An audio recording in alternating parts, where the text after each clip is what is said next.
नमस्कार दोस्तों, मेरा नाम है चंद्रमोहन पटेल और हम कर रहे थे बाल विकास के कुछ सिद्धांत, अधिगम के सिद्धांत हम पढ़ रहे थे। उसी कड़ी में ये है थॉर्नडाइक का प्रयत्न तथा भूल का सिद्धांत। ये वीडियो उनके लिए महत्वपूर्ण सिद्ध होगा जो कि संविदा की तैयारी कर रहे हैं या फिर सीटेट, टीईटीज़, ठीक है, किसी भी टीचर एग्ज़ाम की जो तैयारी कर रहे हैं उनके लिए ये महत्वपूर्ण सिद्ध होगा। तो चलिए स्टार्ट करते हैं। थॉर्नडाइक ने जो सिद्धांत दिया था उसका नाम था प्रयत्न एवं भूल का सिद्धांत। इसको एक और नाम से जानते हैं, उद्दीपक अनुक्रिया का सिद्धांत। उद्दीपक मतलब होता है स्टिमुलस, ठीक है, स्टिमुलस, और अनुक्रिया मतलब रिस्पॉन्स। तो इसको एसआर थ्योरी या फिर उद्दीपक अनुक्रिया सिद्धांत के नाम से भी जाना जाता है।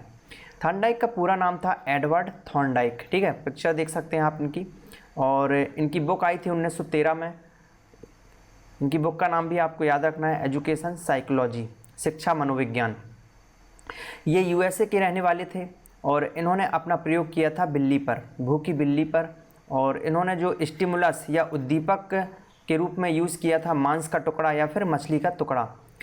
और एक बात और याद रखना है आपको, सबसे पहले जो जानवरों पर प्रयोग करने वाले मनोवैज्ञानिक थे वो यही थे, थॉर्नडाइक। तो ये भी आपसे पूछा जा सकता है कि कौन से व्यक्ति ने सबसे पहले जानवरों पर प्रयोग किया, तो उनका नाम है थॉर्नडाइक।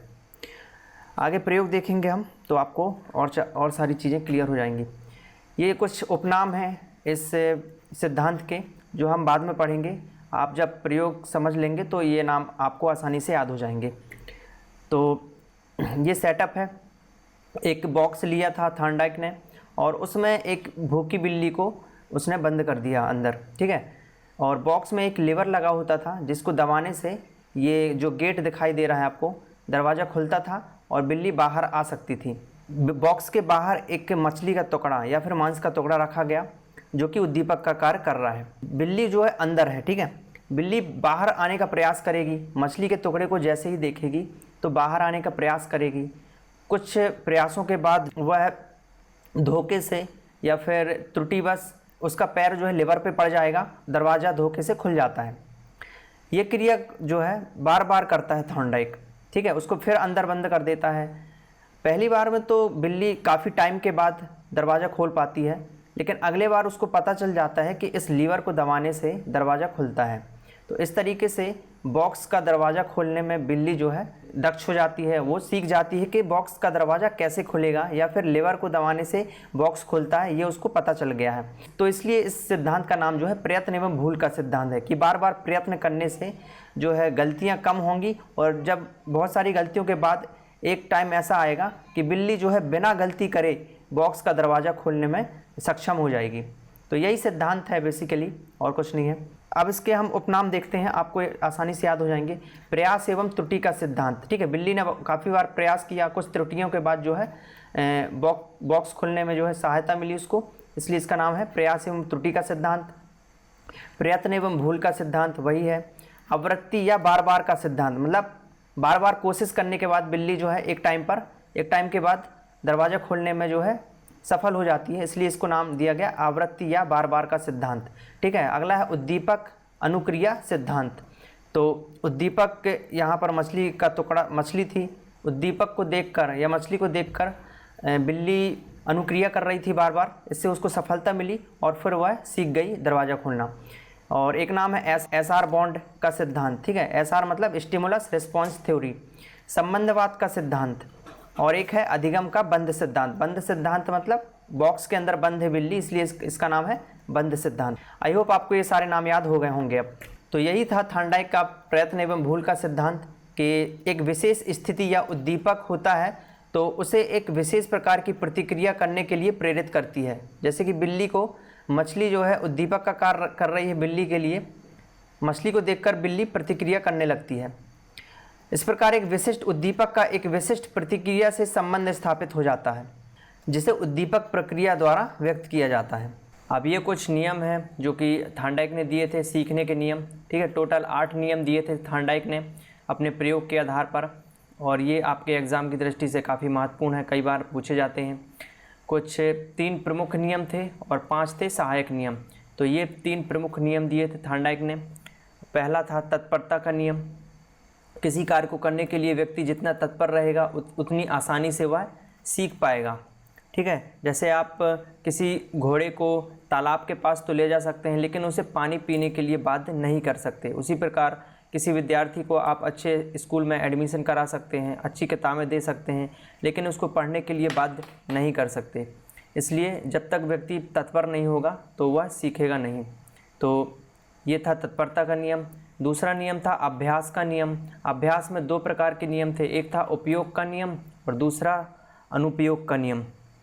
जब हम कोई काम करते हैं और उसका बार बार अभ्यास करते हैं या बार बार उसकी पुनरावृत्ति करते हैं तो वह हमारे दिमाग में स्थायी रूप से आ जाता है, या फिर हम उस काम को अच्छी तरह से सीख जाते हैं। और यदि वही काम हम कुछ दिन करने के बाद छोड़ देते हैं या हमारे रूटीन में वो नहीं रहता है तो वह हम भूल जाते हैं या हमारा दिमाग उसको भुला देता है। तो उसको कहा गया है अनुपयोग का नियम। ठीक है। स्मृति और विस्मृति का नियम, यही कहलाता है अभ्यास का नियम। और फिर है प्रभाव या संतोष या असंतोष का नियम। इसमें क्या है, जब कोई काम हम करते हैं, यदि हम उसमें हमें सराहना मिलती है, ठीक है, या फिर कुछ प्रोत्साहन मिलता है, इनाम मिलता है, या फिर कुछ संतोष या अच्छे रिजल्ट्स मिलते हैं, तो हम उस काम को बार बार करते हैं या दोहराते हैं। लेकिन यदि हम कोई काम करते हैं और हमें डांट पड़ जाती है या फिर अच्छे परिणाम नहीं मिलते तो हम उस काम को फिर नहीं करते हैं। तो इसी को कहा गया है प्रभाव या संतोष या असंतोष का नियम। तो ये 3 थे मुख्य नियम जो आपको पता होने चाहिए, आपके एग्ज़ाम के लिए काफ़ी महत्वपूर्ण है। पहला है तत्परता का नियम, दूसरा है अभ्यास का नियम, फिर है प्रभाव या असंतोष का नियम। 3 सहायक नियम भी हैं, 5 सहायक नियम भी हैं। और ये 5 कौन कौन से हैं? पहला है बहुप्रतिक्रिया का नियम। बहुप्रतिक्रिया का नियम मतलब जब हम कोई काम करते हैं तो बार बार गलती करते हैं, ठीक है। इसी को थार्नडाइक ने प्रयास एवं भूल का नियम भी कहा है। तो जब हम कोई काम करते हैं, बार बार प्रतिक्रिया करते हैं, उसमें से कुछ प्रतिक्रियाओं के अच्छे परिणाम मिलते हैं तो उस प्रतिक्रिया को हम दोबारा दोहराते हैं जिससे कि भविष्य में हमें अच्छे परिणाम मिलते हैं।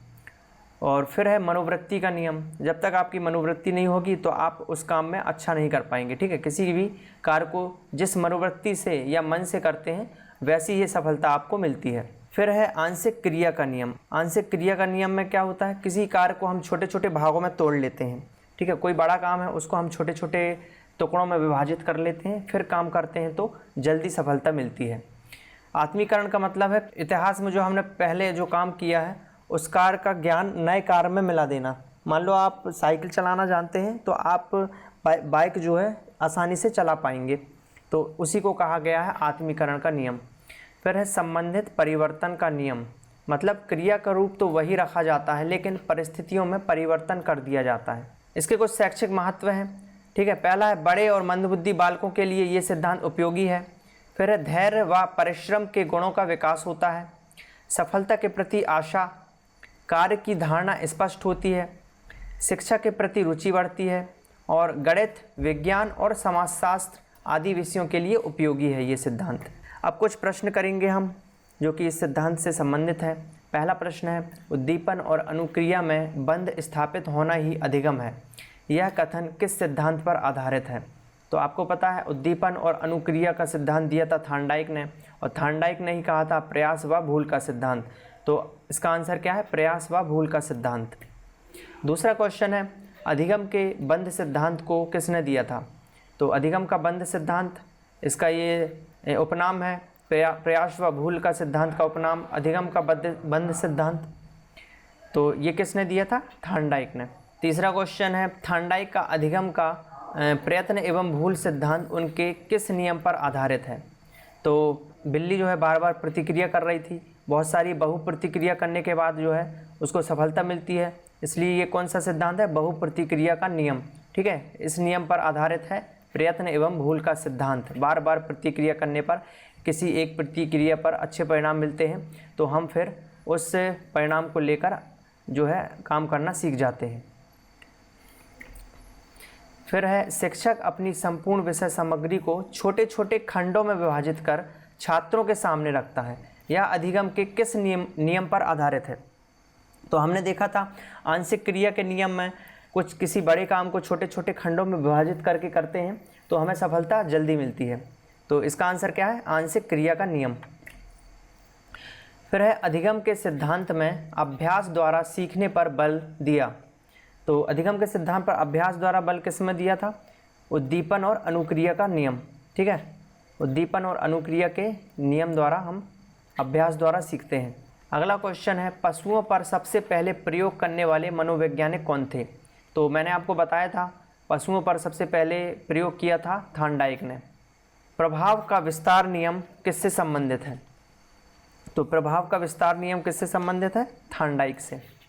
अगला प्रश्न है, थार्नडाइक के अधिगम के मुख्य नियम हैं। तो हमने देखे थे मुख्य नियम कौन कौन से थे। पहला तो था अभ्यास का नियम, दूसरा था तत्परता का नियम और तीसरा था प्रभाव का नियम।